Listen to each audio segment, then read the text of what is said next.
All the characters in the story are adults. The story is about my sister and how we spent an evening together. I agreed to the invitation to the cottage by the sea with my parents, although I was somewhat reluctant.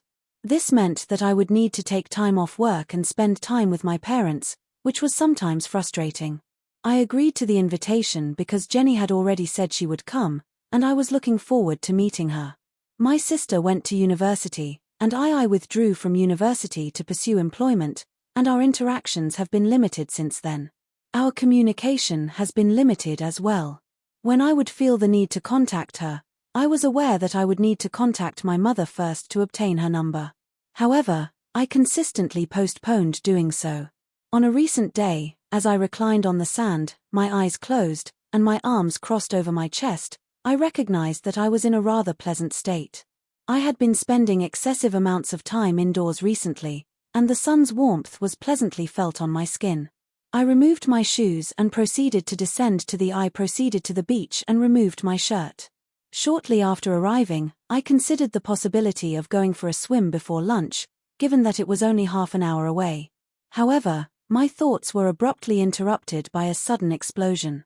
I did not notice anyone approaching, but I recognized the voice as soon as I heard it. Typically, only a few people would swear so freely in my presence. My sister finally arrived, and she expressed her annoyance, sitting down on the sand next to me. "There's one rock on the entire damn beach, and I'm stepping on it. Maybe you should have worn shoes," I replied without opening my eyes. "This is the beach, it is made of sand. How was I supposed to know that I was going to get hurt?" She paused, and I asked, "Anyway, it still hurts. Do you think that everything is fine? What is it?" I opened my eyes and saw her foot a few inches away. I replied without opening my eyes, "This is the beach. It is made of sand. How was I supposed to know that I was going to get hurt?" She paused. "Anyway, it still hurts. Do you think that everything is fine? What is it?" she finally asked.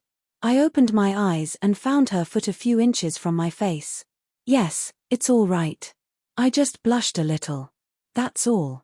It's probably just worse for you because you have girly feet. I'm a girl, and I'm allowed to have girly legs," she said. I smiled and sat down on the sand again. I really miss these conversations with my sister. "No. Inches from my face. Yes, it's all right. I just blushed a little. That's all it is. It's probably worse for you because you have girly feet. I'm a girl, and I'm allowed to have girly legs," she said. I smiled and sat down on the sand again. I really miss these conversations with my sister, no matter how childish they were. It was nice to see that some things hadn't changed. On the other hand, I thought my sister had indeed changed a little physically. I realized that it had been almost 2 years since I had last seen her, and she looked much more like a woman than I remember. "How's Rachel doing?" Mom said. She could come, but I didn't see her when I came in. "Is she in the cottage somewhere?" Jenny asked. I winced at the questions. Rachel was my last girlfriend, but we weren't together anymore. I just didn't tell my mom this news. After I arrived, there was always. It is possible that she would attempt to arrange a romantic connection for me if she had been cautioned beforehand. Jenny has not been informed of this possibility. We have ceased our interactions. I replied, "I apologize, but it didn't work out well. You should consider finding someone else." She responded, "Perhaps you're right. I'm not having much difficulty finding partners. However, maintaining a relationship can be challenging for me. Occasionally, it's quite difficult to live with someone. That was one of the reasons I enjoyed spending time with Jenny. I didn't have to worry. Regarding her disposition of being easy to get along with, she was aware of how irritating I could be, yet she persevered. She suddenly stood up and removed her shirt, revealing a blue bikini top that was more revealing than any I had seen her wear on the beach before. "Jesus, Jen, I know you're a struggling university student, but I'm certain Mom would have purchased you a matching swimsuit if you had requested one." "Shut up. There's nothing wrong with that," she said. She was my sister, which made her different, but when she left me, I found myself looking at her as I would at any other girl. I muttered to myself, exhaled, and followed my sister into the pool. Swimming might help, and if it didn't, At least it would be a distraction. The water was cool, almost cold, when I entered it after spending some time in the sun. It felt good. Jenny was already in deep water, but when she saw me coming, she turned around and started swimming towards me. She got to me just as the water started hitting my chest. "Nice, isn't it?" she said, pushing her wet hair back. "Yeah," I said absently. I was referring to the water she mentioned, smiling at me in a friendly manner. Now, she has caught my attention. I looked away, feeling the heat surge to my face. It was not pleasant. I informed her that I had mentioned it was too small. In a defensive tone, I said, "Don't worry. It's fine." She attempted to calm me down and took a step towards me. However, just as she did so, she was struck from behind by a wave, causing her to come closer to me than intended. I turned away and proceeded across the water to the shore. I was uncertain about my destination upon reaching the shore, and I had not brought a towel. My sole objective was to distance myself from her, and I would address the matter later. As a minor wave struck her from behind, propelling her forward, I averted my gaze and proceeded across the water to the shore. I was uncertain about my destination upon reaching the shore, and I had not brought a towel. My immediate priority was to distance myself from her, and addressing the rest of the situation would be a later concern. "Wait for me," she called, following me. I disregarded her request, as I was unable to meet her at that time. I was nearing the shore, yet I remained uncertain of my location. "Don't get mad," she implored, struggling to catch up with me.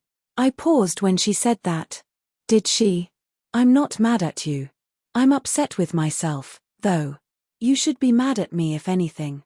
She stopped a few meters away and looked at me. "Jen, I'm not mad. You should be mad at me if anything." She bit her lip slightly, trying to decide what to say. I had to force myself to look away from her. "You look stunning in that bikini," she exclaimed, her voice tinged with a hint of surprise.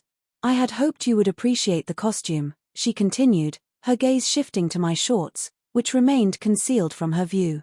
"I'm not oblivious to the situation," I replied, my tone light and casual, though I couldn't help but feel a bit flustered. Once again, she looked stunning in that bikini. "I had hoped you would appreciate the costume," she said softly. "I'm not oblivious," I replied absently. "I had no idea this would happen."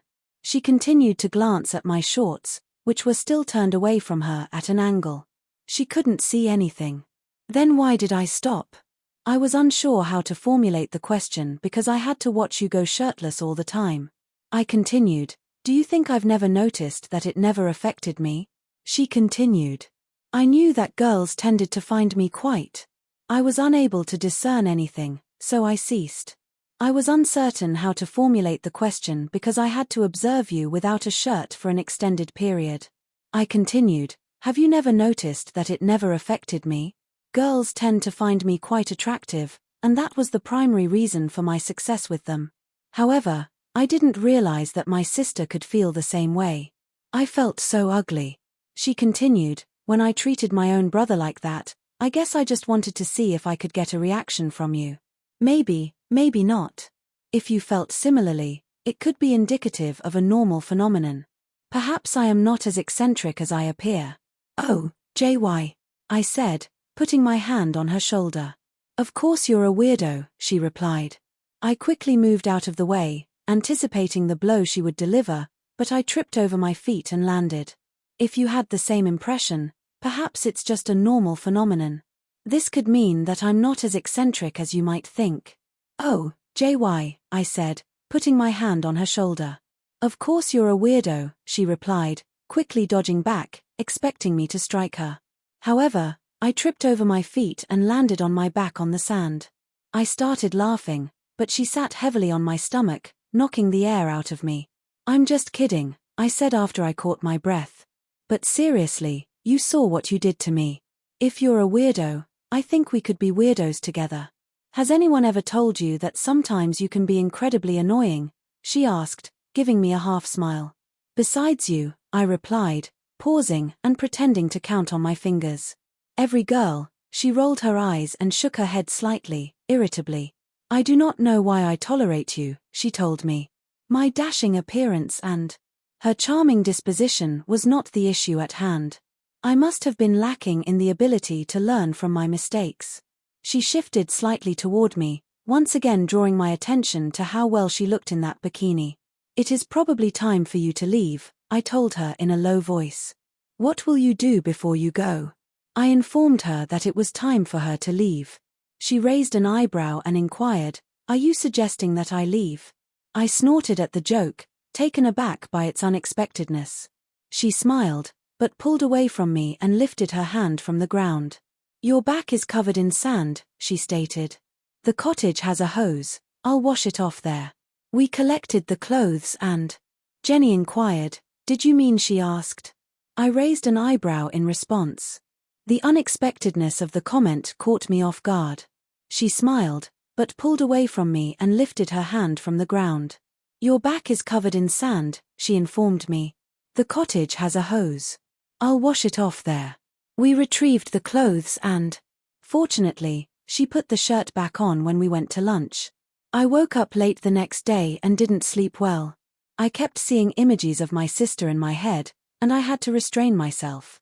Despite my previous jokes about it, it still felt strange to think of her that way. I went to bed late the previous night and did not sleep well. I had vivid images of my sister in my mind, and I had to restrain myself. Despite my initial amusement, I found it somewhat disconcerting to think of her in that manner. Jenny was in the kitchen when I finally arrived. She was chewing toast, but she paused and smiled when she saw me enter. "Did you sleep well?" she asked. "Not really," I replied, walking over to the coffee pot. I almost dropped my mug on the floor when I turned. Jenny was in the kitchen alone. She was chewing toast, but stopped when she saw me. "Did you sleep well?" she asked. "Not really," I replied. I almost dropped my coffee mug when I turned to her. She had a big smile on her face, and it grew even bigger when she saw my reaction. I said, returning to my coffee. We were silent for a few minutes while I drank my coffee and she played with her toast. "I'm going for a walk on the beach later," she finally said. "Do you want to join me?" She had a smile on her face, which widened when she saw my reaction. I said, "Let's resume our conversation over coffee."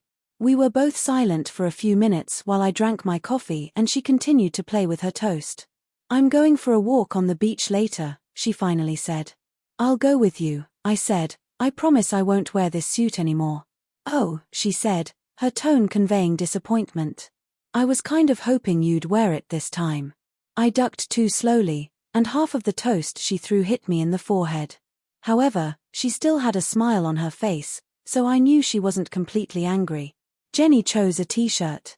"I promised not to wear the suit again, but I had hoped you would wear it this time." I ducked too slowly, and half of the toast she threw hit me in the forehead. However, she was still grinning, so I knew she wasn't completely angry. Jenny chose a t-shirt and shorts for the walk. They were quite tight on her, but there was still a significant improvement over yesterday's wardrobe. We both walked barefoot so that we could walk along the water's edge without getting anything wet except our feet. We talked lazily as we walked along the shoreline. It had been a while since we'd had the opportunity to really talk, so we had no shortage of topics to catch up on. Eventually, we started a relationship, and Jenny made me tell her about all the girls I've been with since we last saw each other. I omitted a lot of details when recounting these memories to her because I didn't want to go into too much detail, but it seemed to satisfy her and you. When I finished, she just gave me a shrug. "I don't know," she said. "There were a couple of guys, but it's nothing serious. In any case, only one lasted more than a few weeks." I was expecting another slap on the shoulder for asking this question, but she caught me off guard and pushed me so hard that I fell into the water. I omitted a lot of details because I didn't want to delve too deeply into these memories, but it seemed to satisfy her and you. After I finished, she gave me a shrug. "I don't know," she said. "There were a couple of guys, but it's nothing serious. In any case, only one lasted more than a few weeks." I was expecting another slap on the shoulder for asking this question, but she caught me off guard and pushed me so hard that I fell into the water. It was about waist high, but I was really soaked. "Understand," she said, smiling. I smiled back. I deserved it, and we both knew it. I got up carefully and rinsed the bottom of the shirt where it had fallen into the water. Jenny made sure to stay out of reach, knowing that I was not above retaliation. I took a step towards the shallower water, then jerked my foot back as if I had stepped on something. Jenny took a step towards me, believing me for just a second. The water was approximately waist high, and I was thoroughly soaked. In response, she smiled and I smiled back. I was aware that I had provoked her, and we both acknowledged it. I rose carefully and rinsed the lower portion of my shirt, which had fallen into the water. Jenny ensured that she remained out of reach, recognizing that I was capable of retaliation. I took a step towards the shallower water and abruptly jerked my foot back as if I had stepped on something. Jenny took a step towards me, believing me for a moment before realizing my intentions. She attempted to pull away, but I had already reached out and grabbed her wrist. She screamed, but instead of trying to break free, as I had anticipated, she firmly grasped me. Perhaps she thought I wouldn't leave her if it meant leaving at the same time, but it didn't work. I was already half soaked. I pulled us both out a little further and then released myself, dragging my sister with me. We released each other when we got to the before she could react. I grasped her wrists and pulled her closer. She let out a startled cry, but I continued, not anticipating an immediate release. Instead, she firmly held on, perhaps anticipating that I would not leave if she did. However, this did not work, and I was already half-dressed. I pulled us both out a little further, then released myself, letting the water pull me in. We let go of each other when we got into the water and reoriented ourselves. I took a seated position, and the water was so deep that it reached the bottom of my chest. Jenny was kneeling next to me, brushing her now wet hair off her face. I smiled at her, and she stuck out her tongue at me. I started to say something to her when she splashed me. I protested, but she sprayed me again. I grabbed her wrist, trying to stop her, and she started squirting at me with her other hand. It was harder for me to control. We both entered the water and adopted a seated position. The water was so deep that it reached the bottom of my chest. Jenny was kneeling next to me, brushing her now wet hair off her face.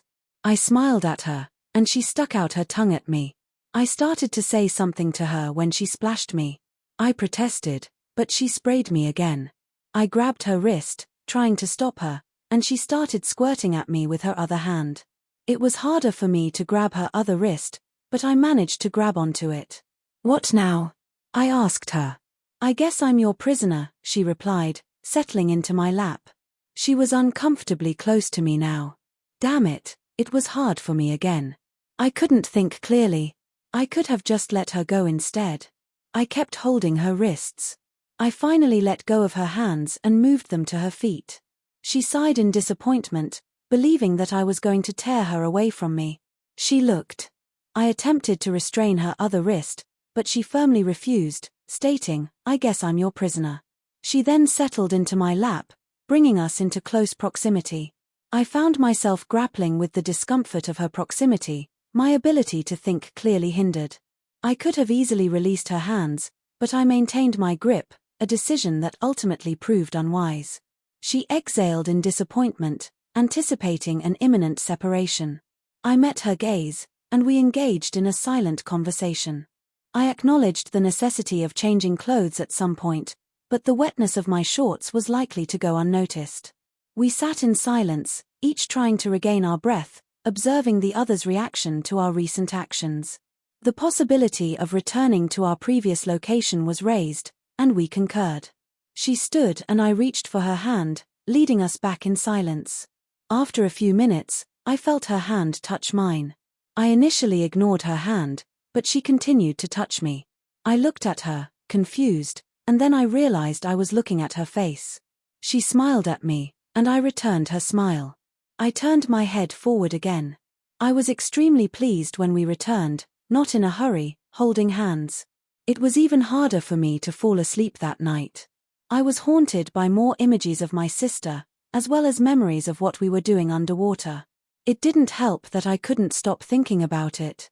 The room was excessively warm, lacking air conditioning or even a fan. I had been trying to find a comfortable position to sleep for some time, but to no avail.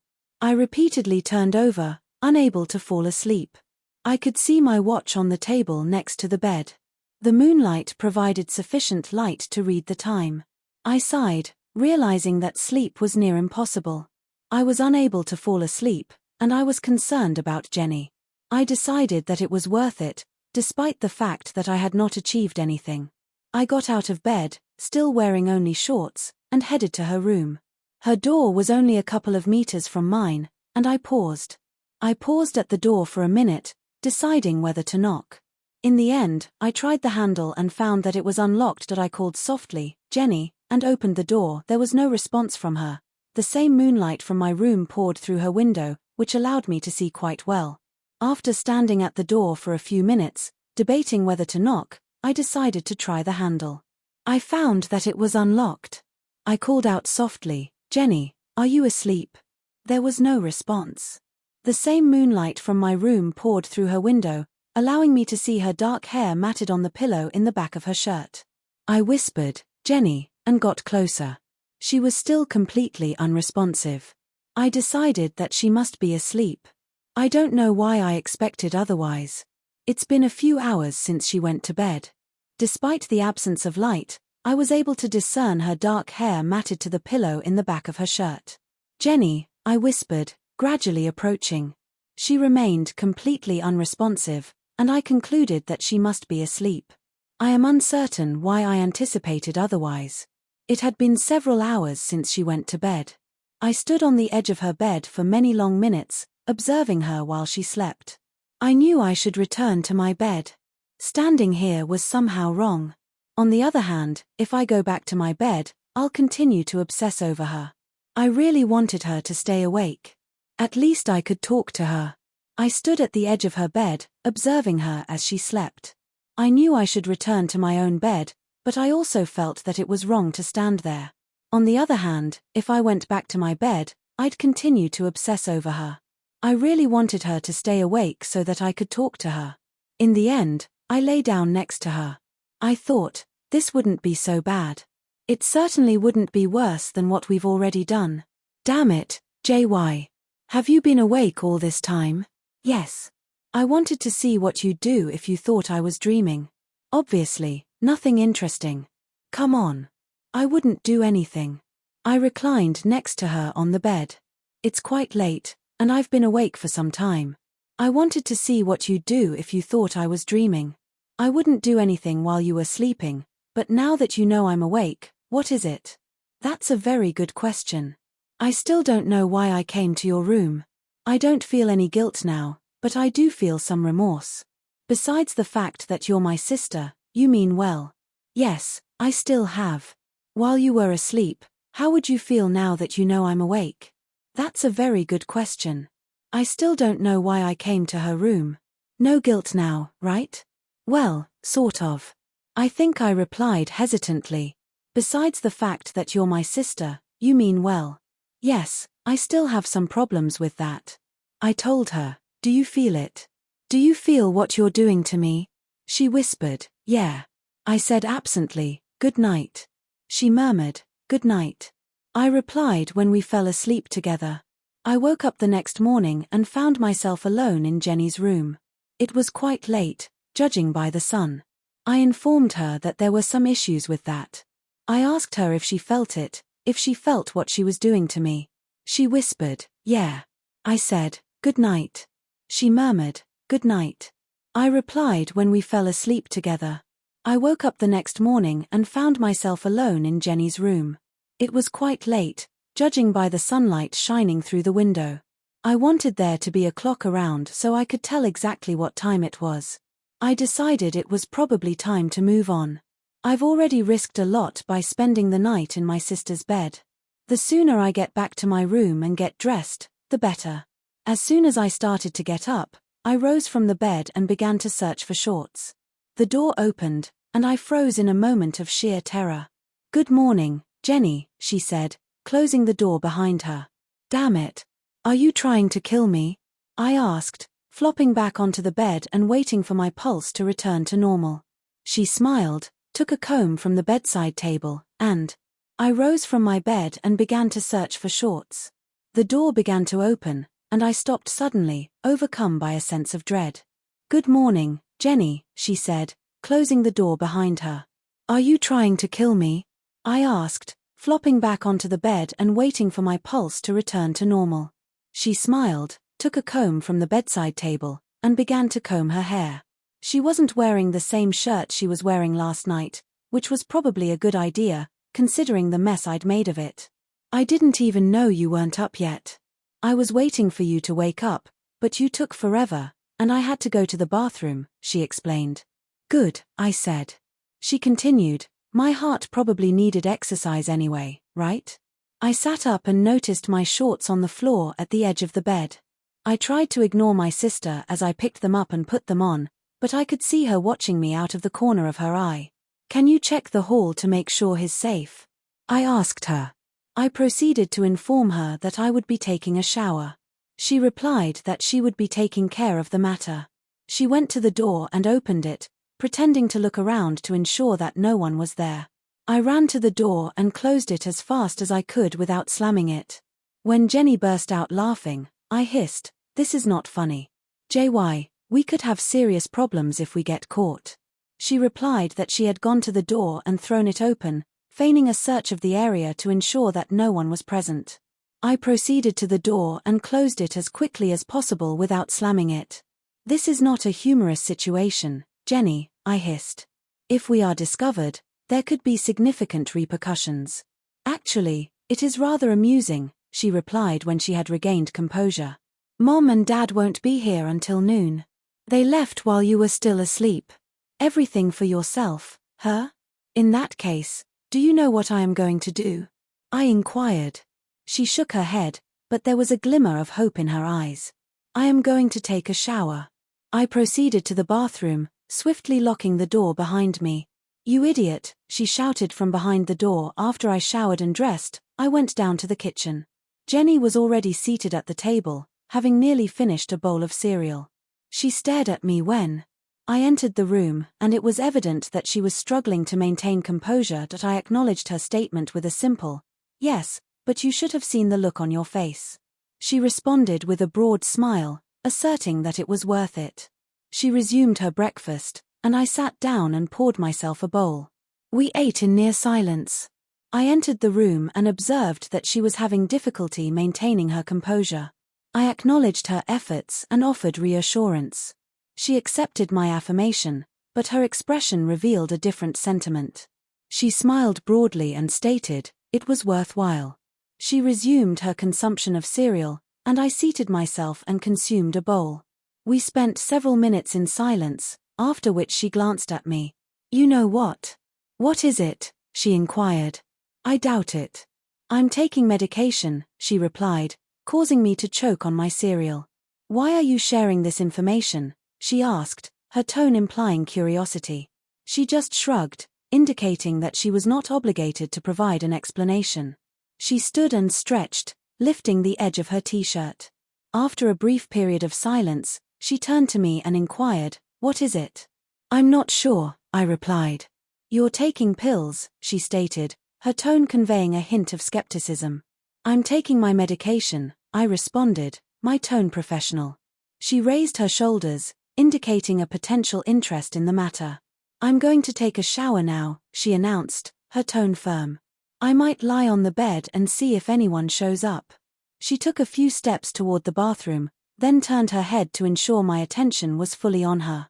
I resisted the urge to follow her. I understood that she would likely lock herself in the bathroom, as I had done with her.